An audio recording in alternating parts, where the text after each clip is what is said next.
good morning, good evening, good afternoon, wherever you might be. Very good early morning to you, Mike Nishi in Chicago. Welcome to the second edition of the new Operations Normal. We had such great feedback from the first one that we thought it'd be a great idea to make these monthly whilst there's interest for them. We've had pretty close to 100 people signed up for this one, so that would seem to indicate that there's still some pretty good interest in it. Delighted to be joined again by Hugh Singe, coming in from Perth. Welcome, Hugh. Hugh, Managing Director of, I'm going to get your company name wrong, Hugh, sorry.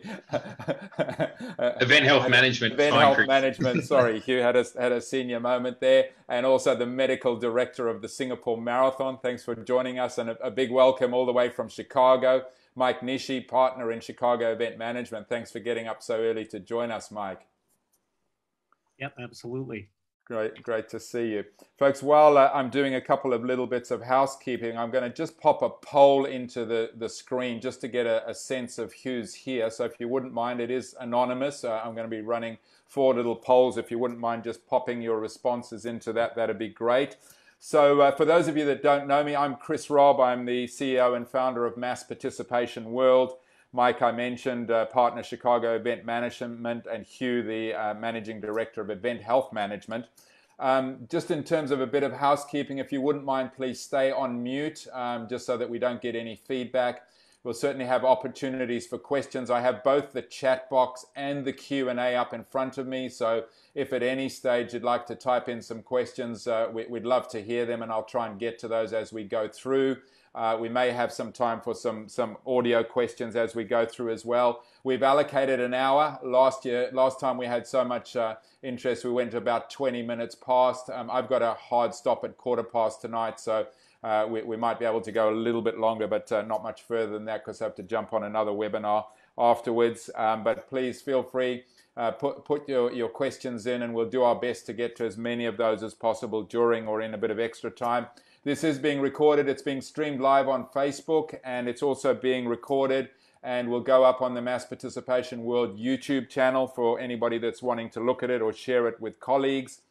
Just a very quick touch on a couple of other things that are happening. Every Monday we do Strength in Numbers, 8:30 a.m. and 4:30 p.m. Singapore time. Quite a few of you on this call join us in those. I see Manfred there, Tom, number of others that join. It's just an open Zoom room. If you're interested in coming and sharing what's happening in your particular countries or areas, we welcome anyone to come and join that.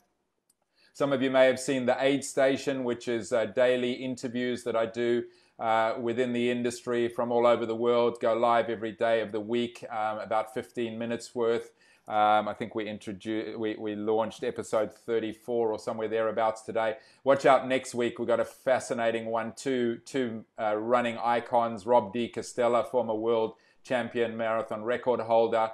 And I just did a fascinating interview this afternoon with an amazing lady called Blanche Moyler from South Africa, who was the first black woman to be able to represent South Africa in running, credited with motivating Nelson Mandela and other people on Robben Island who used to watch her running. Really fascinating story, and an amazing and humble lady. So those will be out next week. These masterclasses every Thursday about this time, depending on who the panels are. Coming up in the next few weeks. Next week we have insurance. We're going to be speaking about sponsorship, content creation, registration, all around what the new normal means for those. So watch out for those.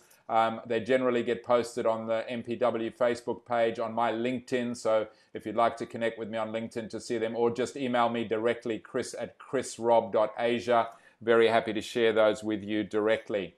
So just quickly in the poll here, I'm going to end this and put it out there. But most of us from the mass participation industry, as would be expected, but we got a few people from other parts of the industry, not for profit and so on. I'll share those out on the screen there, so you can have a look at those.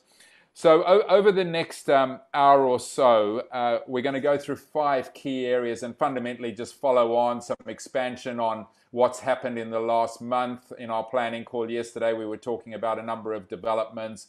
Mike particularly is going to share some stuff around working with some external people to validate some of the work that they're doing from an operational perspective. Hugh will give us some insights and things that have been happening in the medical field, which are quite interesting and encouraging in some parts.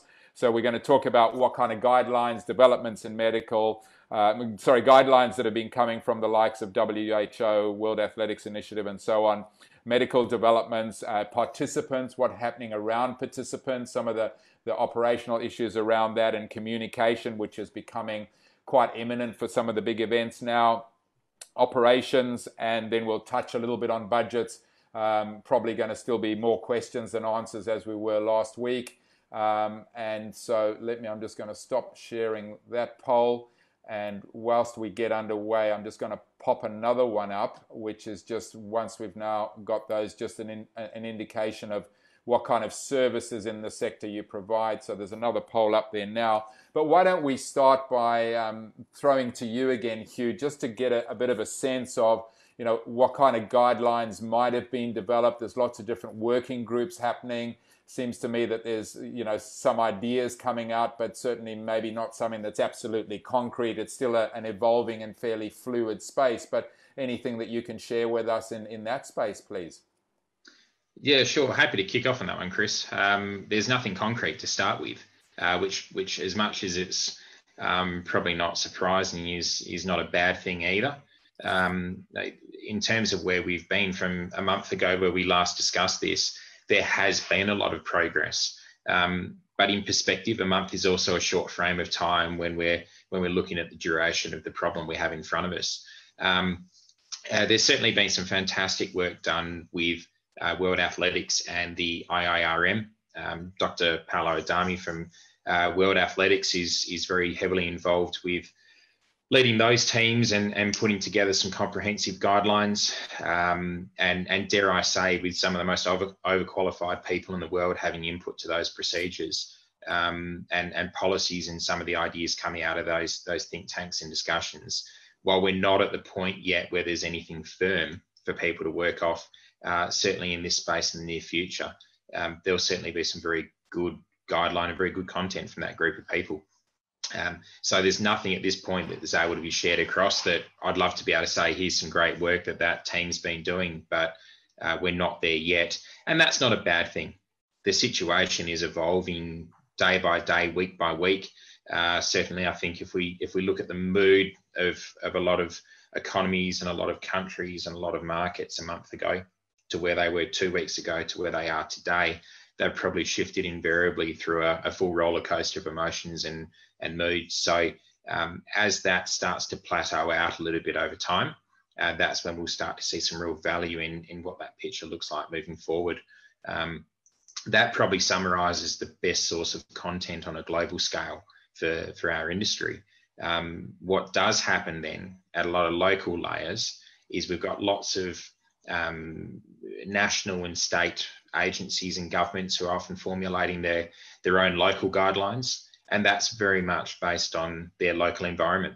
So there are some countries in the world that are fortunate enough to be further along that progress towards recovery than others who are still dealing with a horrible acute situation, and therefore there's some local discussions that have probably progressed in some jurisdictions more than others, but we haven't got anything at an overarching level or a global direction as yet.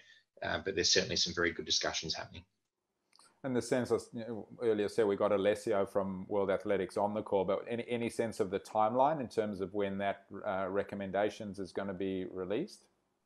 No, nothing at all. I'd love to throw a date out there, but I think the team at World Athletics would hate me to do that because it's certainly nothing to do with my control. So I won't push them under the horrible bus of setting expectation, and they field all these emails saying, hang on, someone told us this date was there.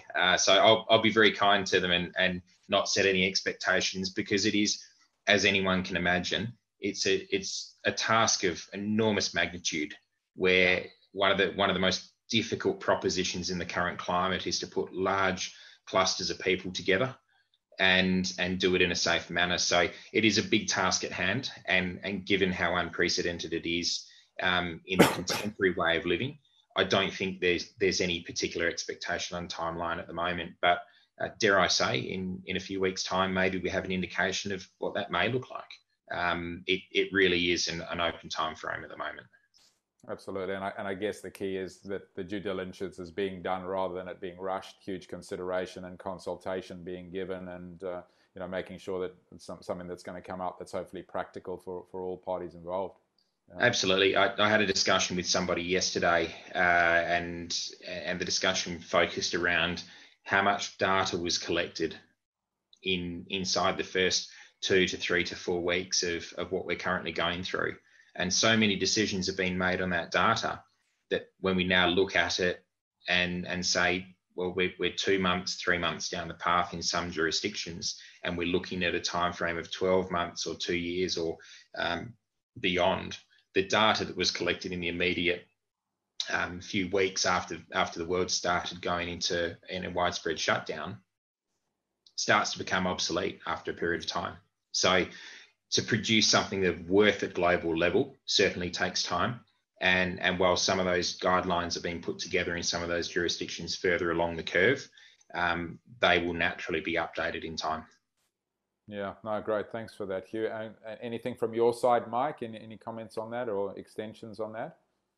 Yeah, and I think Hugh hit it on the nail on the head. I think the work, the collaboration work that World Athletics and IIRM have been doing has been great. Being able to put those best practices together, and I think the key word that Hugh had mentioned is guidelines. And again, it's not the one size fit all and the magic bullet that's going to work for every event throughout any region.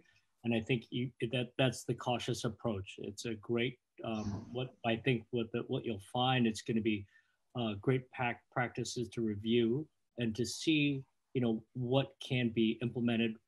Fill in the gaps that maybe your framework and the risk assessment that each of us should be doing and must be doing, that really reflects in terms of what we're dealing with within our local markets, within the cities where we're having our events.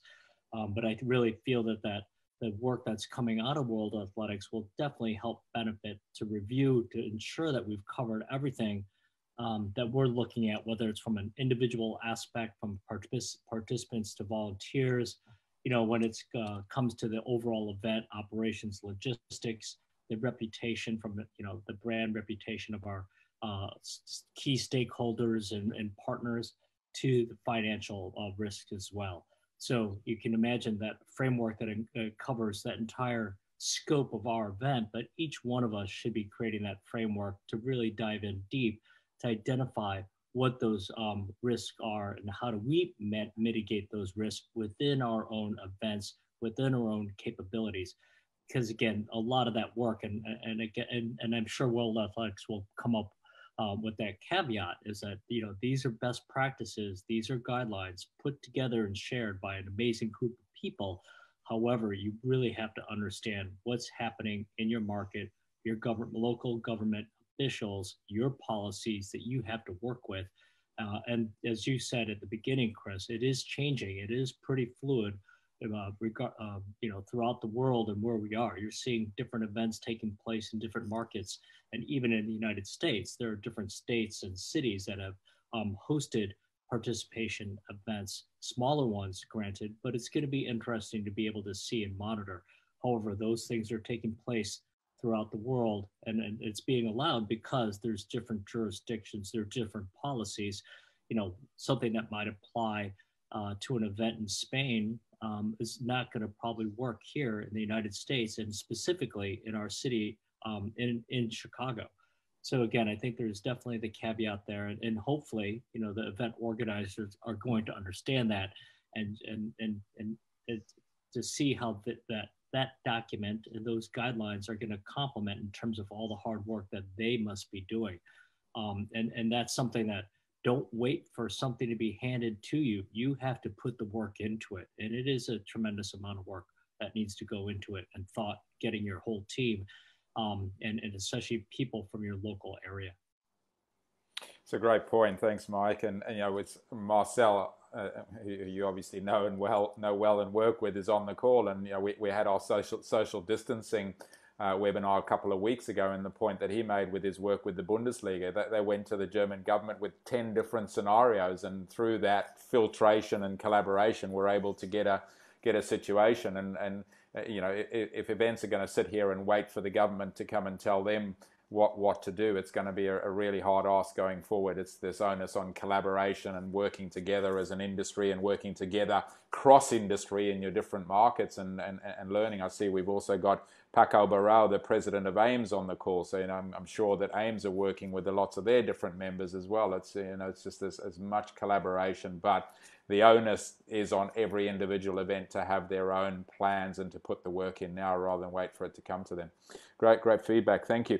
Hugh, let's swing back to you just in terms of medical developments. You shared last night on our planning call that there's some testing developments which are quite exciting that look like they might be coming forward. Are there some other things that are just to give people a sense of what else is happening and some hope that's out there? Yeah, there's certainly some positive movement, and I think this probably highlights how far we can move in the space of only a month. The testing availability, the technology that's gone into testing, and potential treatment and vaccine options is phenomenal. The world hasn't been tested like this in such a way where we've had the resources available to us. At the start of this week, there were numbers. There were 10 vaccines in human clinical trials, and dare I say, since the start of the week, that number may have increased. And that's all over the world: China, the US, UK. That's focused on vaccine. There's other options that are pushing down the path of looking at antiviral treatment rather than the vaccine and the preventative measure. We're looking at a number of options that are pushing down the treatment path, which is a positive outcome and just as important. That has the potential to stop people from getting to the point where if they go into hospital, they don't end up in ICU, and potentially instead of being in there for 3 weeks, they're in there for a matter of days. There's really significant development both across the treatment and the vaccine developments that we've seen in the past month or so. And outside of that, in the past month, we've seen an announcement from the UK that they've developed a test, an antibody test, that appears to be very close on 100% accurate. So that's something that changes the discussion again. And while there is no one fit, and there will be a lot of people who are asking the questions around, well, if we've got an antibody test now that's that accurate, and we can rely on it, does that mean we can now use that as a testing system? The answer is at some point, maybe it formulates part of what we end up using in order to get back and moving again. But in itself, it won't be enough. It's a great development. And I think more than anything, it highlights the speed at which we're developing faster than we ever have, because the entire world's unified, and regardless of national politics and religion and beliefs, the one thing that unifies the whole world at the moment is finding a solution to what's going on. And there is no better story than what we're seeing in some of the development and some of the technology and some of the research that's going on. So it's a fascinating space to watch. We're not at the point where we can predict timeframes to be able to widely push anything out, but there are some vaccine trials there that are optimistic that certainly by the end of the third quarter this year, beginning of the fourth quarter this year, that if they're at the point where they keep tracking on the path they're on, they're expecting to start pushing towards production phases. Now, how production goes is so far beyond my remit, but it gives an indication that there's some pretty confident stuff starting to circulate out there. Oxford University came out with some information this week, not long after Moderna in the US did. So while there's no one solution yet, there's no leader, there's certainly a couple of options, and there's a lot of commentary around the Oxford University study to say that it's probably got the legs on it to be one of the leaders that we're talking about in 6 months' time. So again, like the team at World Athletics, there's a huge amount of work to be done, and they're doing great work in it. But at this point, it's still so early in the timeline that there's no projected outlook that anyone can say, well, confidently, we think it's going to land at this point. But it does appear to be on what is the best possible path. So we'll keep our fingers crossed and see what happens. That was a great point that you made last night is, this feels like it's been an age, but the reality is it's only been a couple of months, doesn't it? As we're such a little way down the track. Can you maybe just in layman's terms talk about what an antibody test means? Yeah, I suppose the simplistic view of an antibody test is it tests to see if you've developed antibodies, and antibodies are a measure of the body's immune response in very simple terms. So if someone has been ill with an illness, I think a lot of people have probably read far more scientific definitions of what antibodies are than how I'm explaining it at the moment. But in essence, if you've developed some form of immunity, be that natural or through vaccination, you'd have antibodies. So vaccinations are designed to be able to induce these antibodies essentially, and our body's immune system relies on developing antibodies. It's in the old wives' tales, and without putting scientific terms on it, it's the reason that kids for so many years have been encouraged to take a handful of dirt, put it into their mouth, and start building up those antibodies for all the bacteria that we see in the ground. It's exactly the same mechanism that we see in that scenario. So the good news is that somebody who has antibodies, in essence, has a natural form of immunity against a disease. The big challenge, I suppose, and how it links to this scenario, and why there was early focus around, there was a lot of very early commentary in the media around antibodies and the presence of creating a system of biosecurity passports and some other very interesting lines of thinking. It's a nice idea in thought, but what we don't know is how long those antibodies will last for. And we don't know from a natural sense if somebody picks up COVID, they recover from it, they've got COVID antibodies.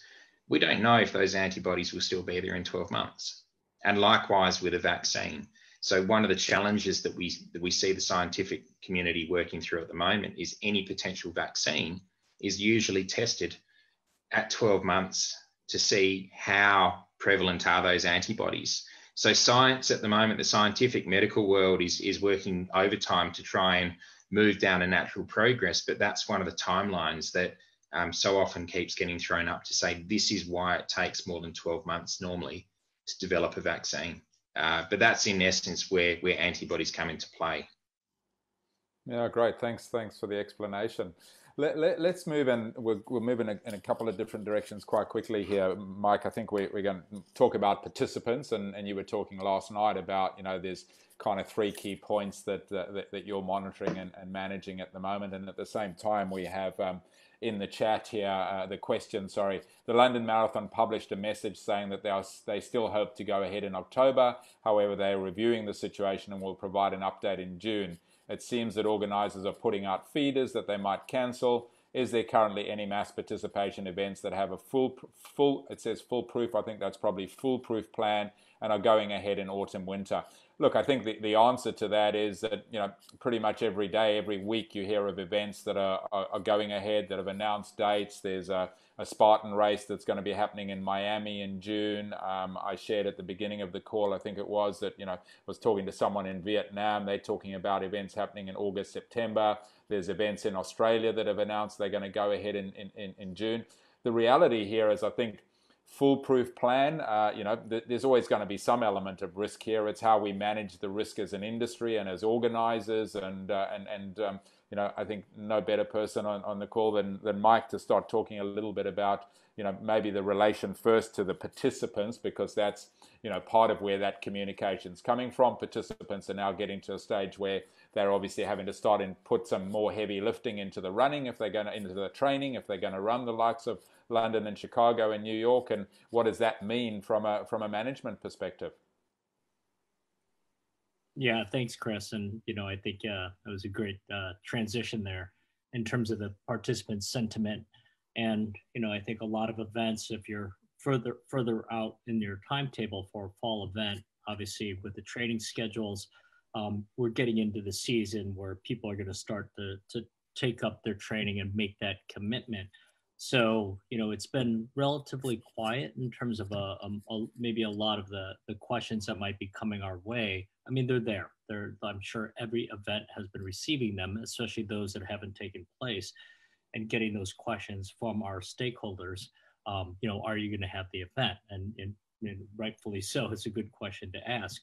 And a lot of us, on all the events, and the one that you just stated, we all have a holding statement to basically, keep our participants and volunteers and our partners, informed as best we can. But again, as you know how complex it is, we're waiting to see a lot of what's happening in terms of the policies are coming our way. We're just coming out of the recent extension of our stay-at-home orders by the state as well as the city. And so that'll be changing. But we've also been notified that another announcement is being made by the mayor today or this afternoon at a press conference that might change the landscape in terms of what would be taking place for any public event during the summer season. So we'll see what happens. And those things, as much as we're trying to plan, might derail us based on these types of mandates or announcements that come our way. But again, back to the participant one, right now, because of our current situation and where we are in the timeline, those activities are going to start to increase, or they're going to need to start to put the time into their training to be prepared to get to the start line. So I think you're starting to see that increase in terms of questions starting to come in where it had been relatively quiet, getting a few of the questions that are coming through, but you're just starting to see that trend start to increase, and we're expecting that. So again, because we've been keeping track of those responses and the type of questions being asked over time, obviously from a customer service standpoint, our teams are able to respond and start to plan and understand what that behavior is to identify how do we respond to these questions coming in that we might not have yet because we're still waiting for these different types of announcements that we know are coming our way.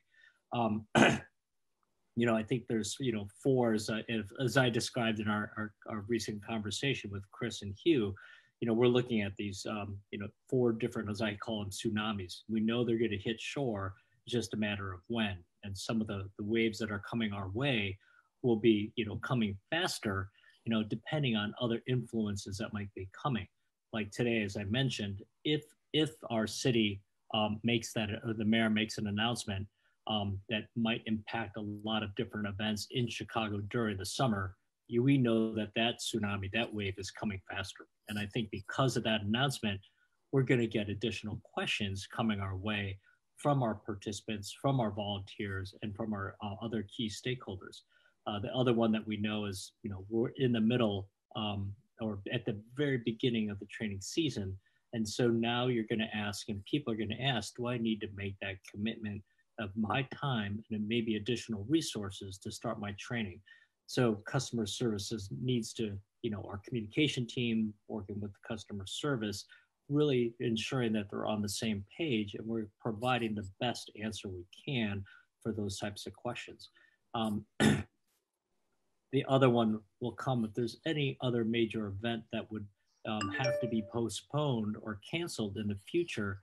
We know that that's that other wave that's coming our way, and could be later, could be in the middle, could be even sooner, just like the announcement today that potentially could create a lot more questions coming our way. But we know that that's out there and could come based on whatever might happen to another large event. And the last one is if we can make it through June with addressing all these questions that might be coming, it would be, other financial considerations an individual will need to make. A lot of people probably have made hotel bookings, for our events or any event. And with the way that hotels, the reservations, you have a little bit more flexibility, and 30 to 45 days out of the event is typically when you can cancel without any penalties. So we're still far forward. You haven't seen a lot of activity with cancellations, but we're keeping an eye on that. And that's why you're not really hearing a lot of noise from the hotels per se when it comes to reservation cancellations, because there's really no risk to the guest or a runner that's probably booked. However, back to end of June and beginning of July, when the people are still in their training cycle, now they're going to need to start to invest and pay for an airline ticket for those, especially coming into town from out of state, out of country. And those questions we know is that fourth wave that we're preparing for. We know it's going to come. And we have a general time frame, especially with the training wave and then the travel one. So those are things that we really have to pay attention to and have a plan for and know how we need to respond to those individuals based on these outside influences that are coming our way. It's just a matter of when they hit shore. We know they're going to hit. It's just a matter of when. Two that we can basically predict and really plan for. And again, that's the thing that all of us need to be prepared for, understanding of our participants, where they're coming from and what type of questions that are going to be coming up. If you don't already have the answers for them, those are the things that need to be developed by your communication teams. And that's included in your risk assessment framework. You need to, analyze the risk, look for those gaps, and then how are you going to mitigate those risks? And that's part of it. And the communication team has been really busy, and that's part of that mitigation strategy. It's like, how do we deal with these questions that are going to be coming up based on these different periods, not just the operation of the event, but what the volunteers might be going through, what the participants are going to will be going through, and we need to help answer those questions as well. And just the one last point is, even with the volunteers, at this time is typically when you would start around the same time for us, at least around the beginning of training is when we'd start to do the outreach to start to recruit the key volunteer leads, and they could start recruiting the volunteers. Because as you know, the kids would still be in school, and you still want to get the interest going, so when they come back for the fall term, they're ready to go and prepared. But there's no school. We're all in e-learning, and so it's been complicated or challenging to be able to have that strategy or plan without that body to recruit from currently. So those are things that all of us really need to pay attention to, and really reach out to our partners, having those conversations and making sure we're in touch with them. We might not have all the answers, but we definitely should be, and we have been reaching out to our key stakeholders like that to keep them informed of where we are and some of our plans going forward, and trying to just have that connection with them. Thanks, Mike. Some great insights there. And, again, to the point of the London Marathon piece in the question, whilst they don't have all the answers, I thought that was a great piece of communication. And communication has been key in this thing all the way through. You just look across. I was talking to someone the other day in South Africa about, the Comrades Marathon there being cancelled. And, there's been various kind of bits of feedback of how that was handled from a communication perspective, and a number of people said to me they felt that it wasn't particularly well handled because it was all of a sudden seemed like it was sprung on people. That's the feedback I've had. I'm not in South Africa, but that can do so much long-term damage and to people's reputation, whether the event goes ahead this year or not. That potential impact is potentially ongoing, I guess. Coming back to the participants, Hugh, maybe just from a medical perspective. So we've got these situations where we're obviously hopeful that events are going to start happening. There is in some countries this massive surge of people out running and cycling, but in other places there's people that have been cooped up and not being able to exercise. What are some of the potential impacts on events from and the precautions that need to be taken of if events go ahead, runners turning up undertrained? You're as medical director of Singapore, is there stuff that you're doing around that, or the Standard Chartered Singapore Marathon, in terms of ensuring that people get to the start line that are well enough trained? I know in some countries in Europe, France, if I'm correct, I think Spain and Italy, people have to have a medical certificate to prove that they're well enough to participate in an event. That's not the case in many countries. But any guidance for people here in terms of some things that they should be putting in place to ensure that they're not increasing the risk of participants who turn up? I think it's a really good opportunity to revisit that whole structure of foreign participants. It's something that is, in a medical perspective, it carries higher risk. And anytime anyone gets onto a plane, travels somewhere or travels long distance, planes typically, because of altitude, travel distance, jet lag with time zone. So the majority of people who travel from foreign countries will be doing so via air. That increases the risk of injury and illness quite significantly.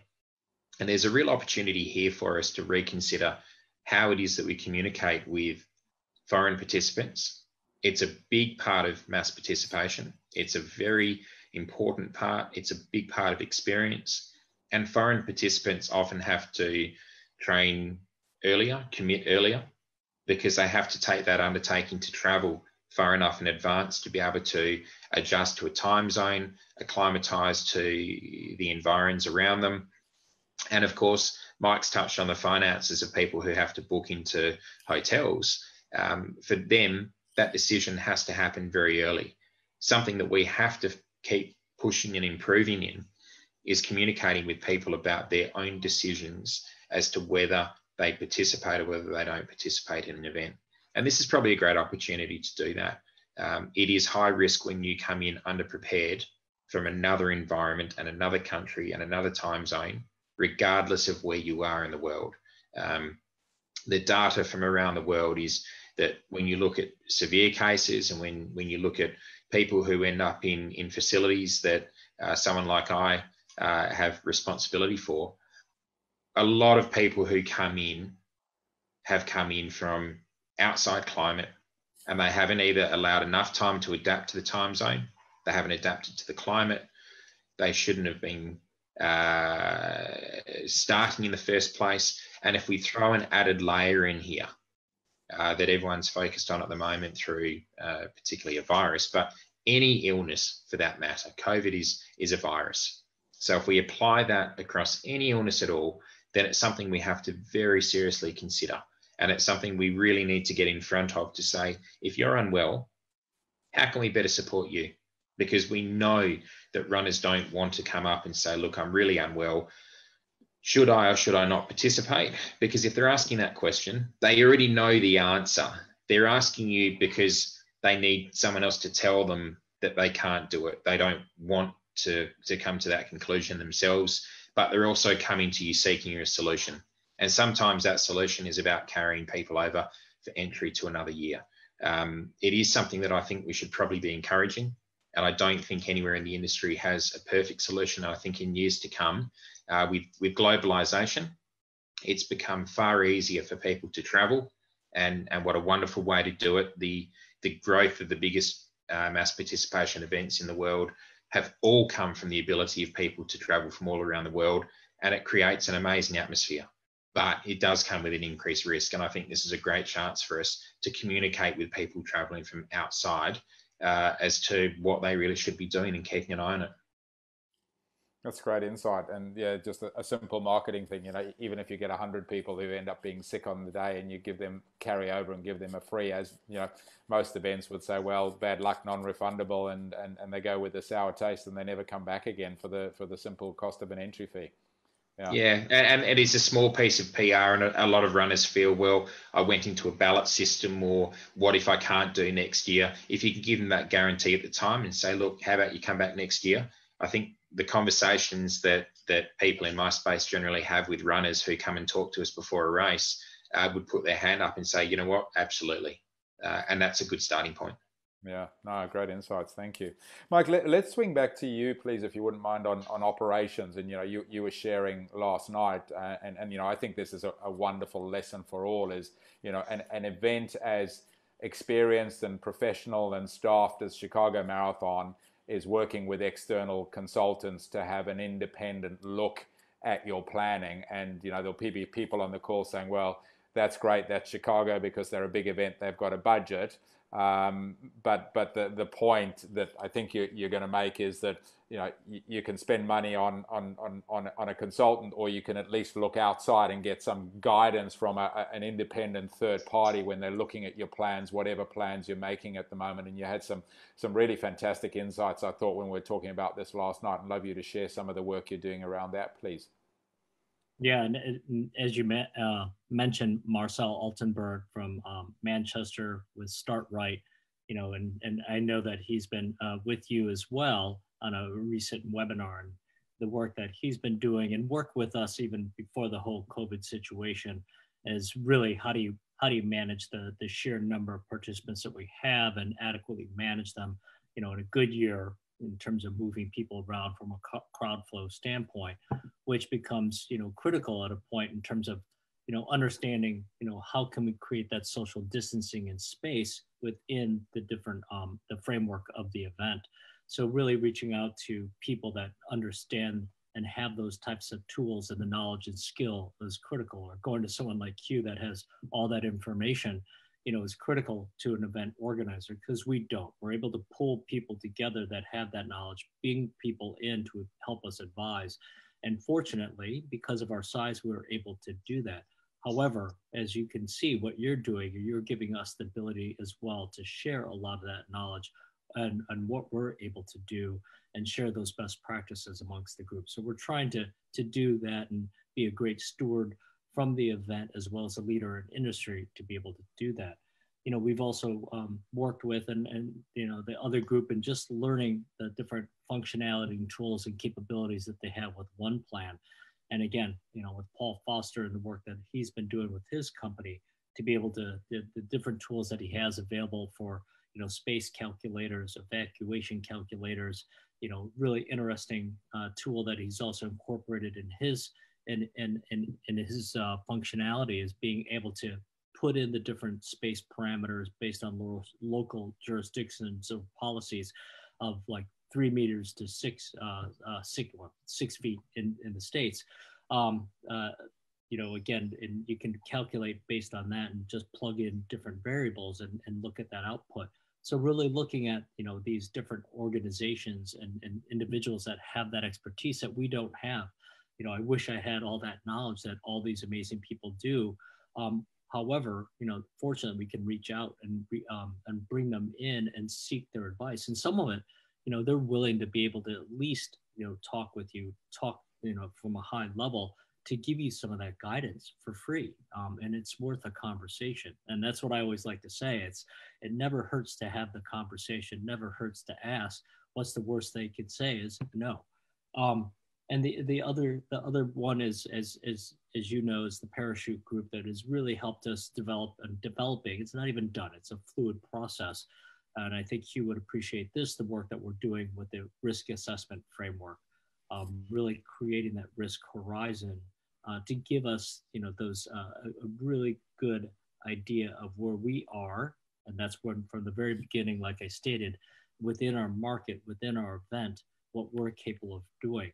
What type of risk are we willing to accept as we approach those, and we've we come up with a mitigation strategy.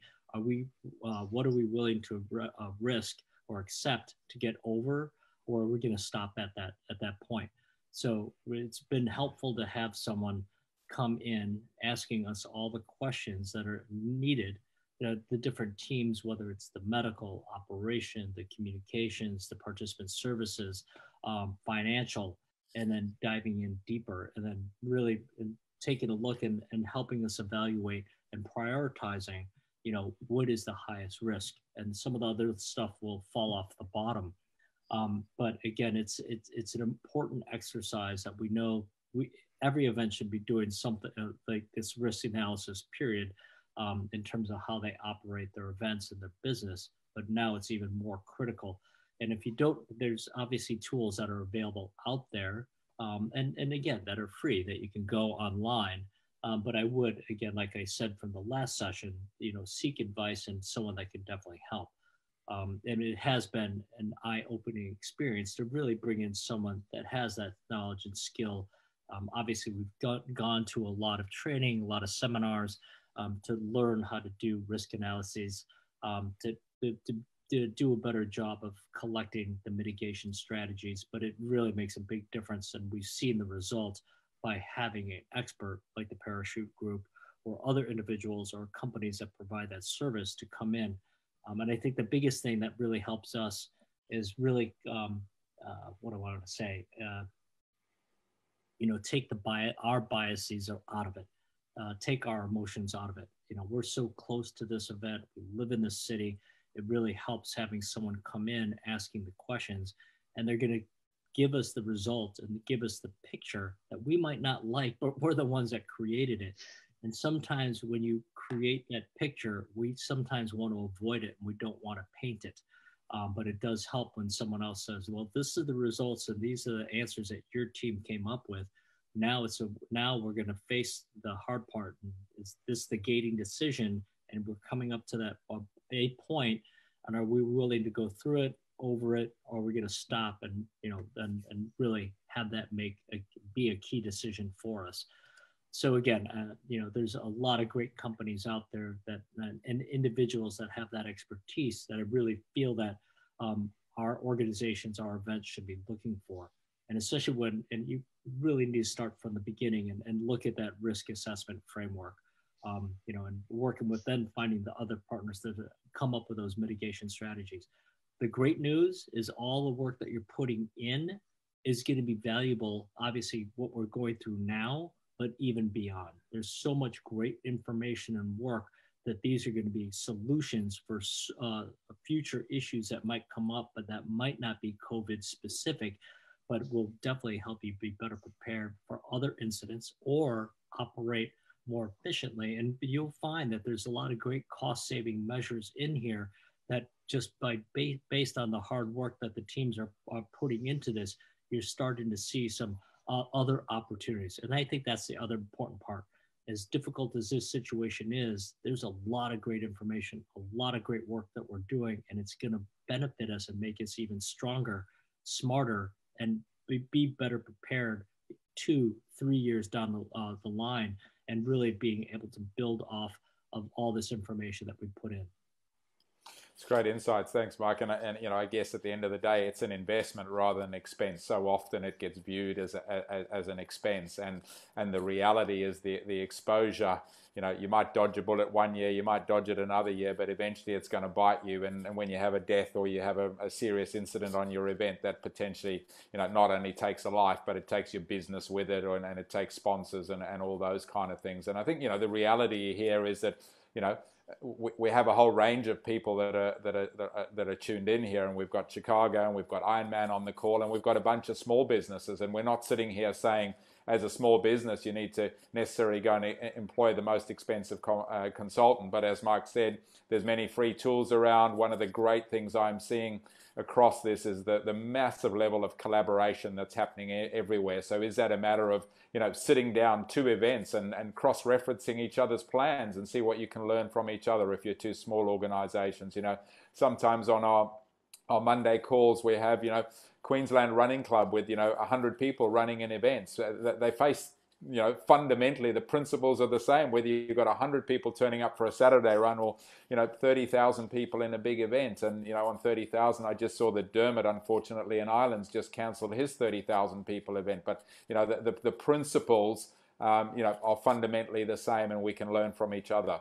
Hugh, why don't we jump across to you in that space? Obviously you work in that consulting role with many events in terms of putting medical plans together, and so there is, I guess, maybe the opportunity to talk about your work at a high level for Standard Chartered Singapore Marathon, but it's not a one size fits all where you work with smaller events and you're able to give advice. Yeah, absolutely. I think every event has a different footprint and different needs as a starting point. So as much as we like to take things and not reinvent the wheel, the reality is you have to be able to adapt it and know what's best suited to any event.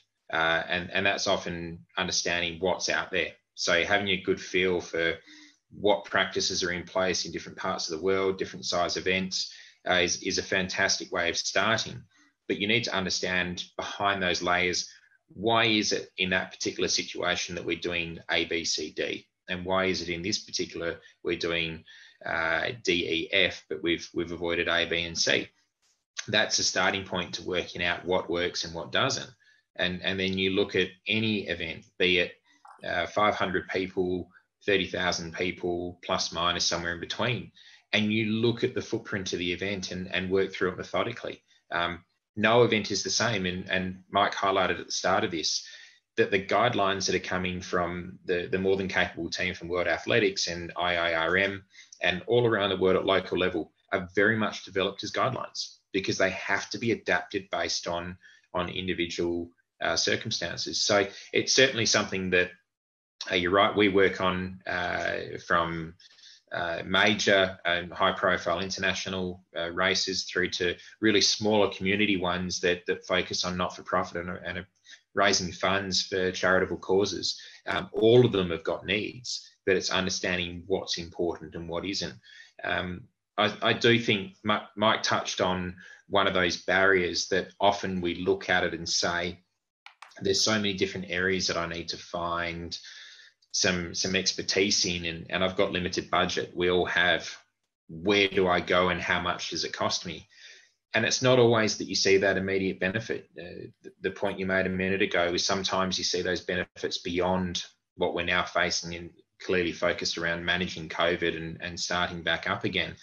There are benefits that you see in years afterwards, even if it wasn't what the immediate focus was at the time.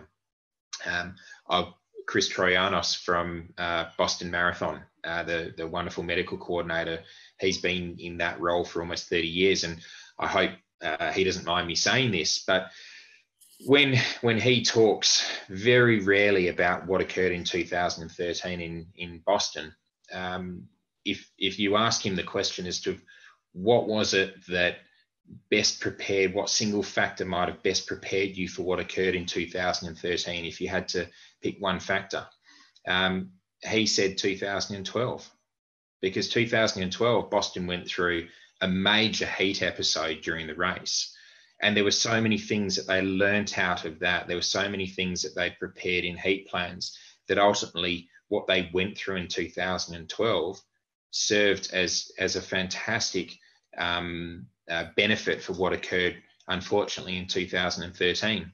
And not at any point in time would anyone planning in the immediate lead up to knowing those weather conditions in 2012 or on the day know how valuable what they put in place would look like 12 months later when they went through what they did so tragically. There are so many benefits from the years beyond the immediate impact when you go through those processes. You'd be surprised at how often someone comes back and says, we did this, and look, 2 years later, how lucky was it that we did that 2 years ago, or how lucky was it that we did this last year or 3 years ago? And it wasn't luck. It was good planning. It was good foresight of good operators who see that there might be a need for it, and it doesn't matter whether it's in 6 months or 3 years. It's never a bad thing to go through some of those processes. And as Mike touched on, so often when you're involved in a project, we like to see what we're trying to get to, and it's very difficult to see from an outside perspective where someone comes in with a red pen and starts asking questions, and it makes us answer honestly where we think we're at.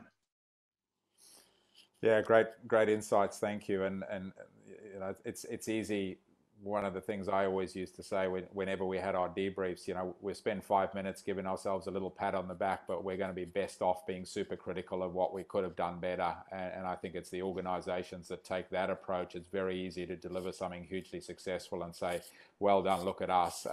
Great, obviously important to celebrate, but you get the best learnings from where did we go wrong and how can we improve. And the great point you make is that, you know, it's an investment that pays off in subsequent years when you hardly ever know when it might pop up, but it's all often relevant. Folks, we've got just on 5 minutes to go. I know there's a burning question, and we discussed this last week, and it's probably not a conclusive answer, but I'm sure there's people saying, you know, what's the budget impact here?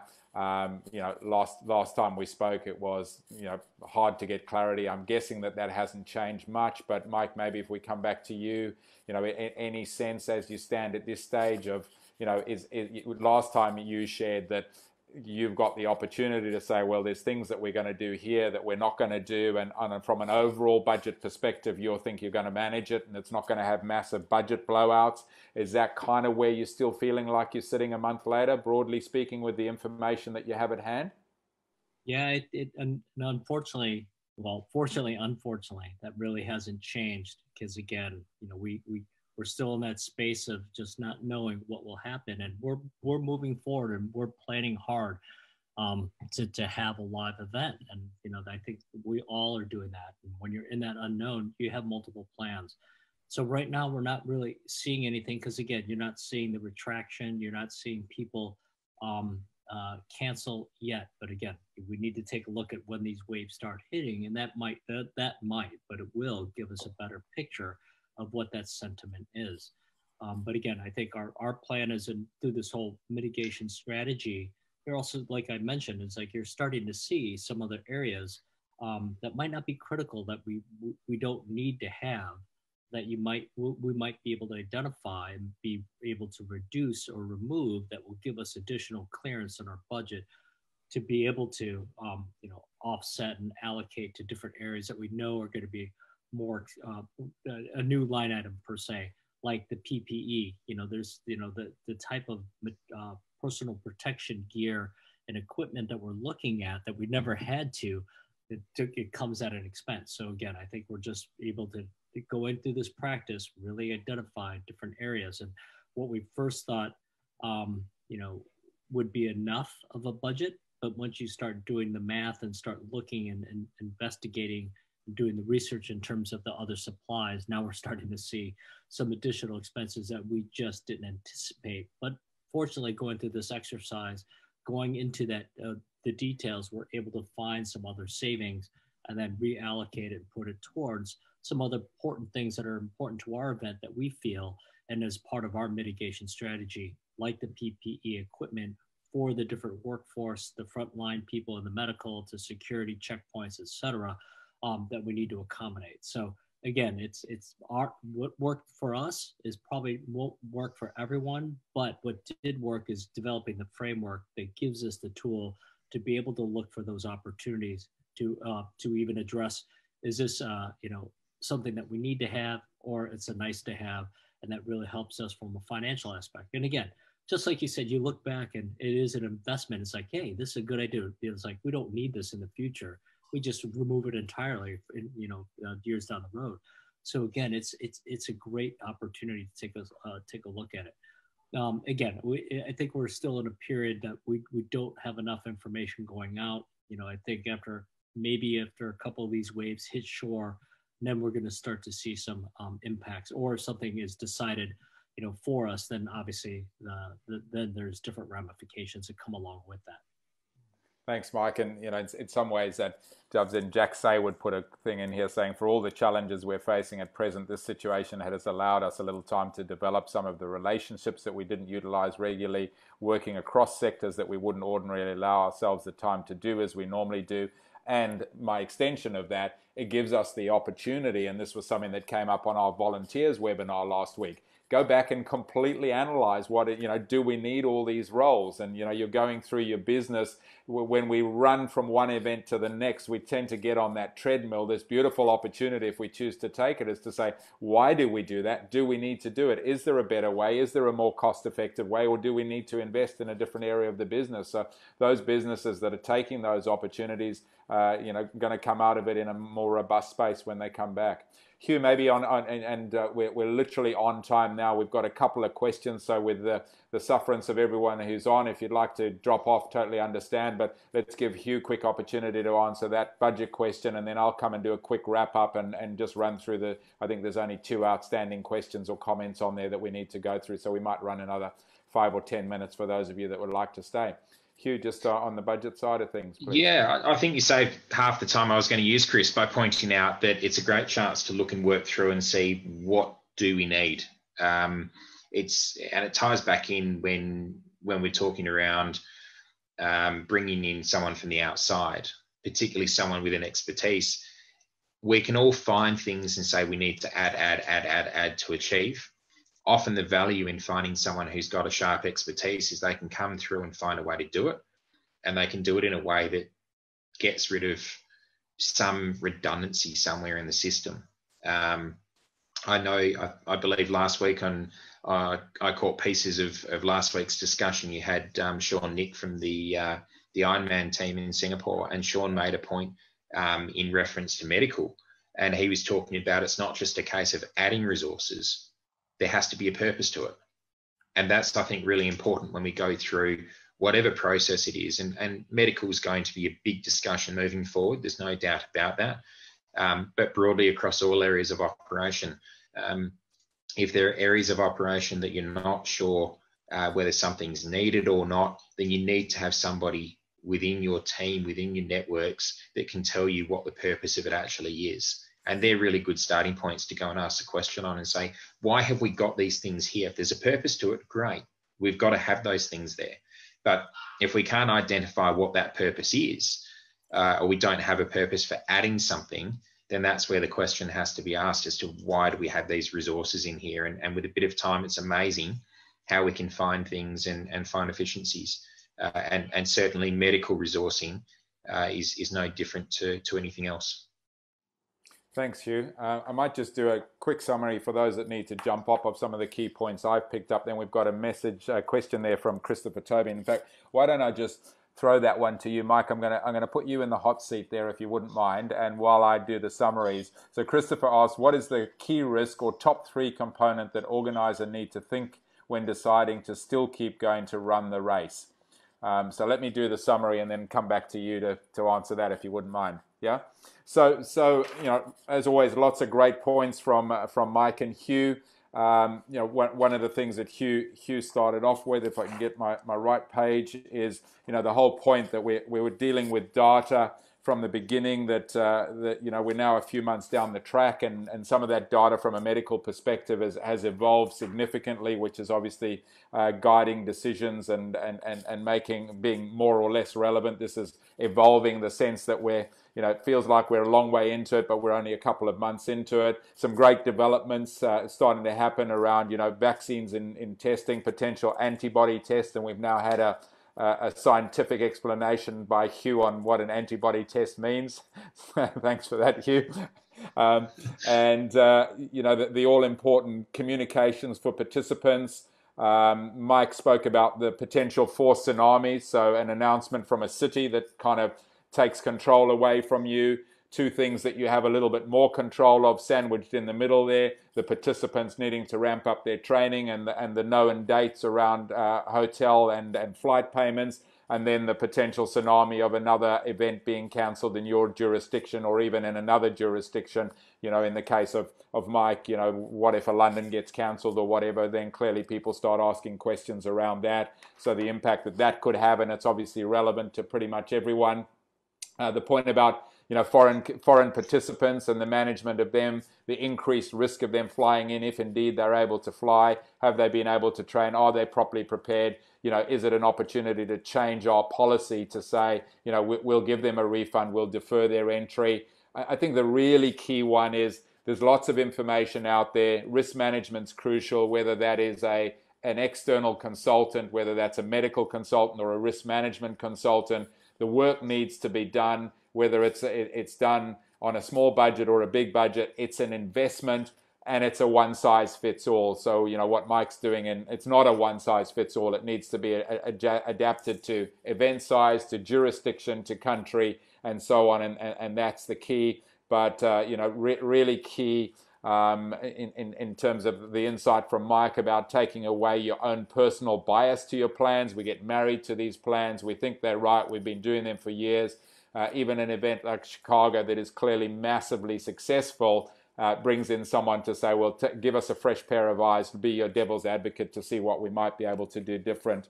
And I think the other really key one is it's an investment. It's not an expense. The Boston example, what they learned in 2012 with the heat gave them incredible value in 2013.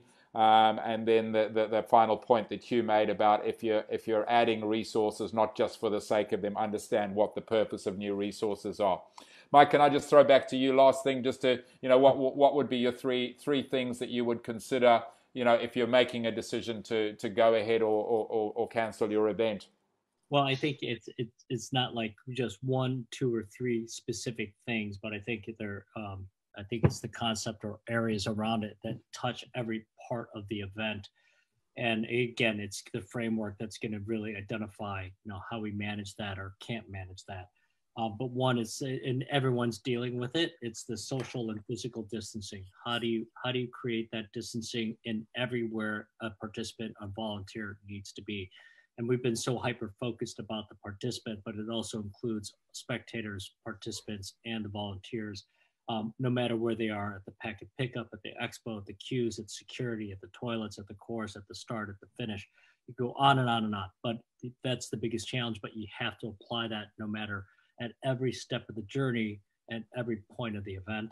The transmission risk throughout, same thing, no matter where you are. What is that transmission risk and how are you dealing with it? What is your sanitation plan?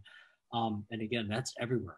So again, you're seeing a lot of these plans in professional sports, and it is just overwhelming what they're doing for a small number of people just to have sport, which is great.